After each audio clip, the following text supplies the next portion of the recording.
ఆంధ్ర రాష్ట్రంలో పెద్ద సినిమా అనాలా లేకపోతే ఒక డ్రామా అనాలా అదొక షో అనాలా అర్థం కాని పరిస్థితి. నిన్న జగన్మోహన్ రెడ్డి ఆయన పిపిపి విధానం మీద ఆయన వేసిన వేషాలు కానీ, ఆయన తీరు, ఆయన మాటలు, ఆయన షోలు కానీ చూస్తే అసలు డైరెక్టర్లు బిత్రపూస్తారు.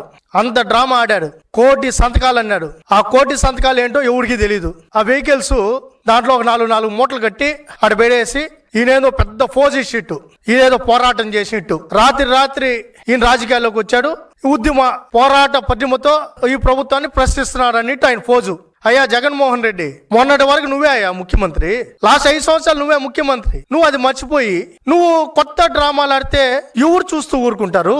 పిపిపి విధానాన్ని వ్యతిరేకిస్తున్నా అని చెప్పావు. మరి మేము సూటిగా అడుగుతున్నాం, మరి మీ ఎంపీ, తిరుపతి ఎంపీ గురుమూర్తి గారు, ఆయన ఎందుకు పార్లమెంటు ఏదైతే స్టాండింగ్ కమిటీ ఉందో ఆ కమిటీలో ఎందుకు సంతకం పెట్టాడు? పార్లమెంటరీ కమిటీ ముందు ఎందుకు సంతకం పెట్టారు? ఢిల్లీలో ఏమో సంతకం పెడతారు, ఇక్కడొచ్చి డ్రామాలు ఆడతారు. నువ్వు ఒకటి మాట్లాడతావు, 11 మంది ఎమ్మెల్యేలు ఒకటి మాట్లాడతారు, మీ ఎమ్మెల్సీలు ఇంకోటి మాట్లాడతారు, మీ ముఖ్య నాయకులు అని చెప్పుకుంటున్న ఎవరైతే ఆ దొంగలు ఉన్నారో నీ చుట్టూరు వాళ్ళందరూ వేరే మాటలు మాట్లాడతారు. అసలు మీ మధ్య సమన్వయం లేదు పిపిపి మీద. మరి మీ డ్రామాలు ఏంటో మాకైతే అర్థం కావడం లేదు.